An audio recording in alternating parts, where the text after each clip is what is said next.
Patch 14.3 isn't going to be a game-breaking patch, but I do expect a couple of changes and a slow shift of the meta, especially around Heartsteel that, in my opinion, is still going to be good, but maybe not as good as it is now, and it might be less of a plague as it used to be in patch 14.2. Let's talk about the 5 most broken comps for this patch. As usual, with this video you will find the cheat sheet I have on Tacter.com. I will put the link in the description, it's completely free. This way you can just go on it when you're in game and look at the 5 comps while you're in game. It's much easier than watching a video. Tacter is also the sponsor of my channel, and thanks to them I can give you access to all of that for free. So if you like the guide on Tacter, please put a like, it will help me quite a lot. Let's get into the comps. The first comp, let's talk about Heartsteel. So as you know, Heartsteel was kind of a plague the last patch, and it get nerfed, fortunately. But I don't think the nerf is strong enough to make it unplayable. The only thing that will matter with this new nerf is that now on Heartsteel, you still need to have a good amount of health when you cash out during stage 4, because the cash out during stage 5 and maybe stage 6, when you win with Heartsteel, aren't going to be big enough to make you cap as hard as it used to be. So you might still lose a few fights in the very late game, stage 5, stage 6, but don't worry about that. As long as you got enough health, it doesn't matter to you. So if you have a good mid game with Heartsteel, play Heartsteel. This is the comp you want to play with Zed and Ezreal. Obviously you can change it completely. You can just keep Ezreal, have Lucian as your side carry, have Caitlyn who got buffed. She can be also a side carry, it doesn't have to be Zed.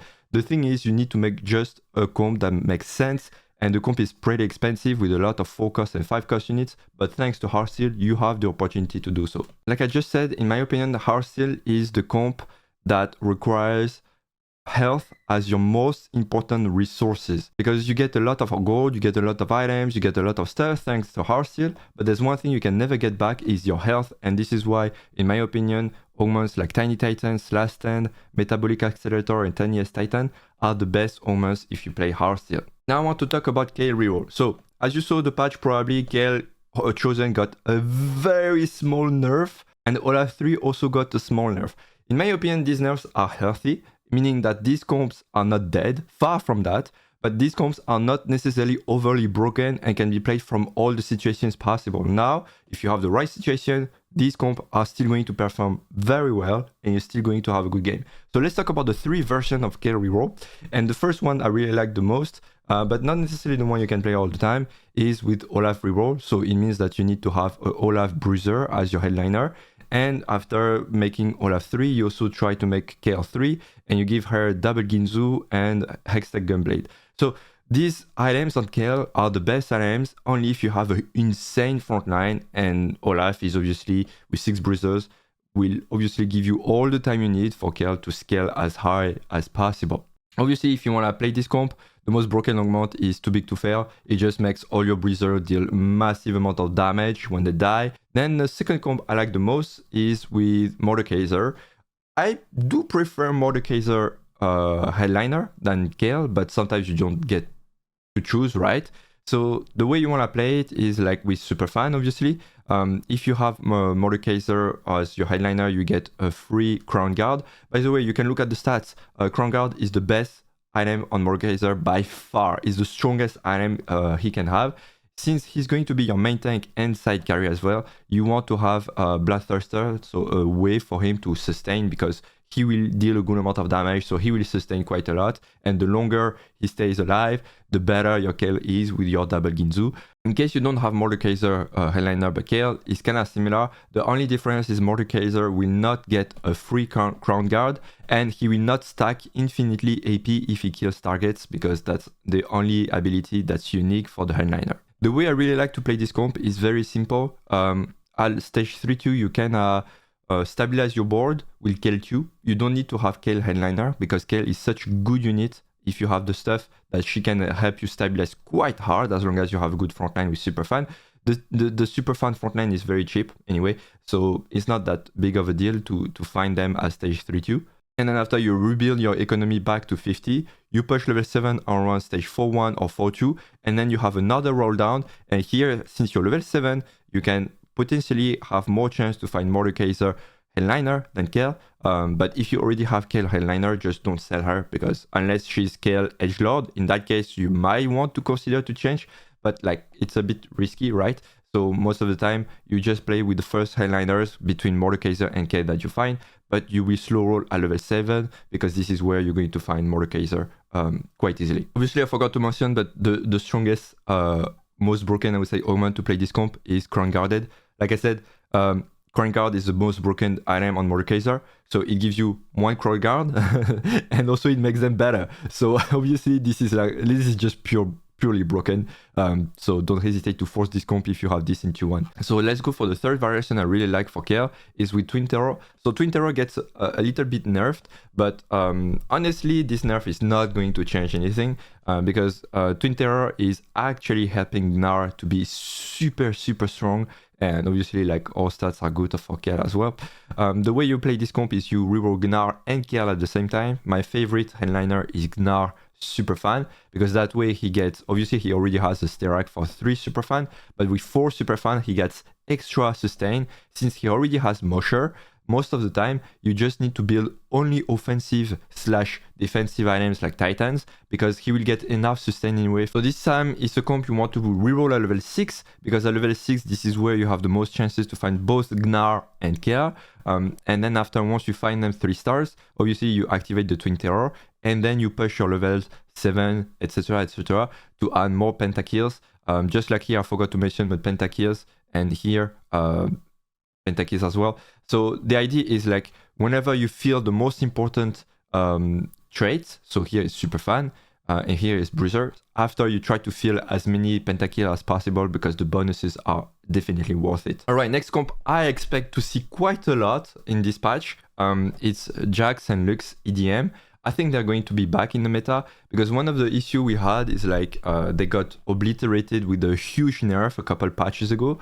But since then, every patch, both Jax and Lux will constantly receive little buffs there and there. And I think the accumulation of all these buffs is going to make this comp viable again. Maybe not broken as it used to be, but definitely playable if you have the good spot. So just like before, the way you want to play it is to have Jax with EDM. That way you can have much more damage whenever they proc their EDM ability. And also they will proc a little bit faster, because it's going to be like 1 second less compared to without EDM. And the way you want to play it is to reroll Jax and Lux 3. You want to have obviously Jax and Zed as your EDM fillers. Zac is going to be a very good tank anyway. Maybe you have noticed, but Zac became a really good tank after a couple of buff patches ago. And then after, once you have this, you want to fill with Jazz, because not only they feel quite well in the comp, because you have Bar that goes well with Dazzler for Lux, and also because, like, it can just amplify all the damage you have a good amount of synergies you can activate. You can even fit some Heartsteel in the mid game to kind of cash out more items, more gold, stuff like this.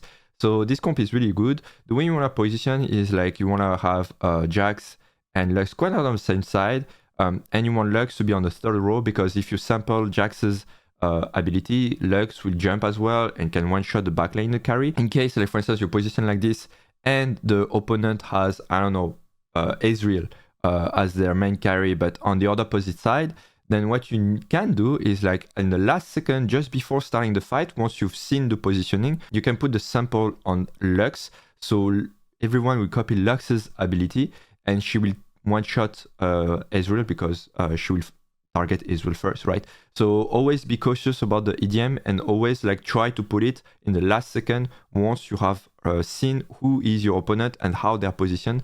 Basically, it's most of the time Jax, but if they made the mistake to put their carry far from Lux, put it on Lux and punish it that way. The most broken augments for this comp, I feel like this comp is not going to be the comp you can play most of the time from any spot, but if you have something like Shopping Spree March of Progress, definitely go for it.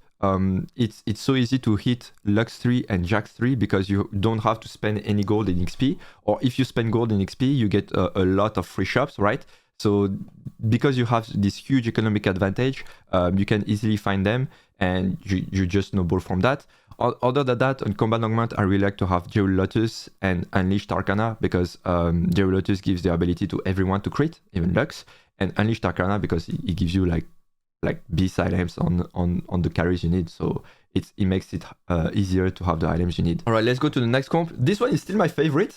It's still my favorite, doesn't change. This comp is still good. I still like to play this comp whenever I have the spot for it. and I never had bad results with it, honestly. Like, I always have good results. I feel like the mid game with Seraphine Headliner at 3-2, whether it's KDA or Spellweaver at 3-2, it doesn't matter. If you have Superfan plus Seraphine and you have like 3 KDA and maybe 3 Spellweaver, it's just broken. You don't lose a fight. That's it. Yeah, and since you don't lose a fight in stage 3, you get to get stage 4 with a lot of health, a lot of gold, and from that it's really hard to make a bottom. Simply because like you just win the mid game and you can't lose too much health basically. So that's one of the reasons why I love this comp. I even love it even more if I'm sure I can have a spatula. There's a map with that and I can make a KDA emblem. But let's say you don't have it and most of the time you won't have it. This is the kind of comp you want to play. You play with Seraphine Nico 3. Nico 3 might be harder to find because I see more and more super fan in the meta, but if you find her, go for it for sure. And usually you play with Arief as your side carry, but honestly, like if you have a Seraphine Spellweaver, don't hesitate to play Lulu 3 as your side carry as well, because she can be a very good side carry.